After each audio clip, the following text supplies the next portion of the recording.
Yo, this is your favorite friendly neighborhood Toronto, and today we're going to be talking about why I think there's going to be a PS5 Pro and an Xbox Series Z. And honestly, you could choose whichever letter from the alphabet to designate as the mid-gen refresh for the Xbox Series, as we have no idea what Microsoft is doing with the naming scheme. But I digress from that.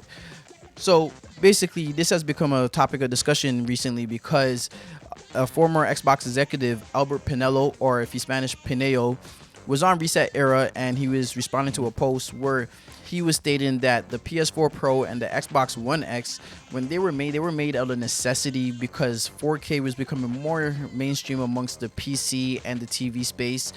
And the original PS4 and the Xbox One, when they came out, they were designed to push 1080p content. So they were made to kind of keep up with the advancement in technology. And he also goes on to state that 8K televisions he doesn't see becoming mainstream in the same way that 4K TVs have been. So when you also have these higher resolutions, you'll need 4 times the performance in the console just to match the resolution. And even though these consoles right now are saying that they're going to be able to support 8K, that's going to be like some cartoonish Teletubbies game that's probably going to be able to hit that 8K mark. But essentially, the costs that are associated when it comes to pushing 4 times the performance is just not worth it. Me personally, I'm gonna have to agree with him here. But where I diverge is that I think there's just too much focus being put on 8K, especially when it comes to it being the reason for there needing to be a mid-gen refresh. That is one factor why you could do it, but there's also a lot of other contributing factors, such as the ray tracing enhancements that you could get, higher frame rates, a better quality graphical fidelity that you could get from the system. Like, look, Xbox is called Xbox Series whatever because there's going to be a series of systems that they have coming out.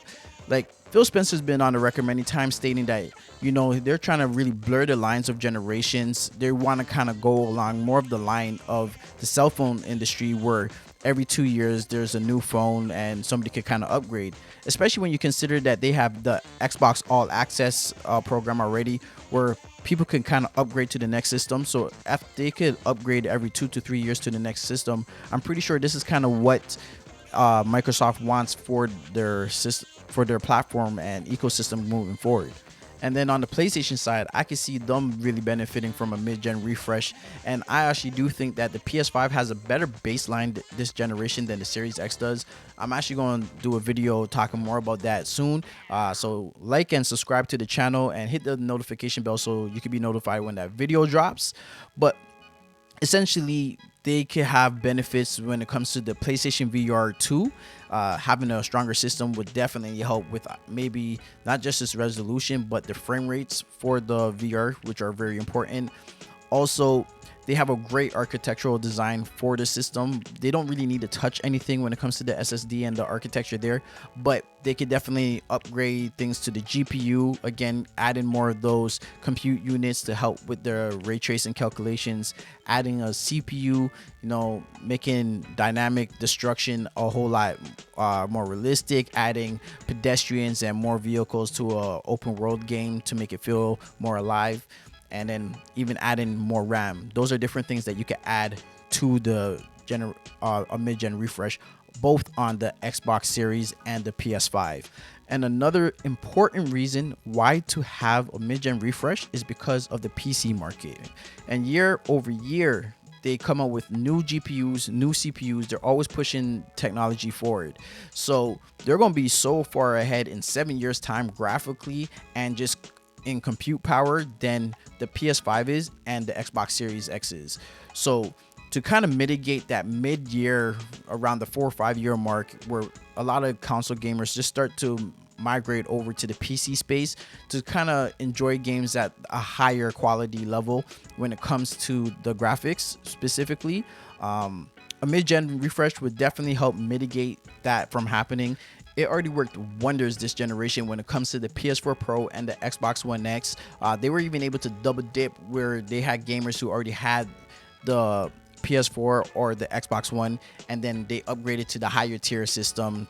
Now, the circumstances surrounding current gen's mid-gen refresh is going to be different than the next generation mid-gen refresh, mainly because The PS4 Pro and the One X were also not high volume consoles being sold, and their main reason for existing was to push 4K, right? So if you didn't have a 4K TV, as most people didn't at the time, it didn't really make sense for you to go and then purchase the mid-gen refresh if you only had a 1080p display.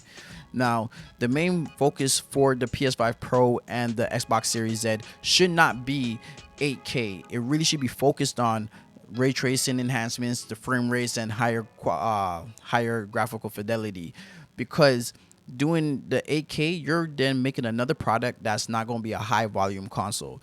But if it was, again, a pro version of these systems where they're focusing more on the graphical fidelity and those other features, I can see there being more consoles being sold, and it won't be, again, something like the PS4 Pro or the One X, where, again, their main draw was just for the 4K. So as you can see, there's multiple reasons on why there could be a PlayStation 5 Pro or Xbox Series Z. I know if they were to come out, I'm going to upgrade my system to both of them just to get those enhancements, especially because I'm a huge fan of PlayStation VR 2, so I can see a lot of benefits coming from a mid-gen refresh. So what I want to know from you guys is, would you want there to be a mid-gen refresh this coming generation? And when there is a mid-gen refresh, would you be picking up a PS5 Pro or a Xbox Series Z? Let me know down in the comments. I would just like to thank you guys for making it through to the end of this video. Please share, like, and subscribe. Hit the bell notification so you don't miss any of the new videos that get posted. I will have all the details on where you can follow everything Toronto in the description. That's everything for now, so it's not bye. See you later on the next one. And I'm out!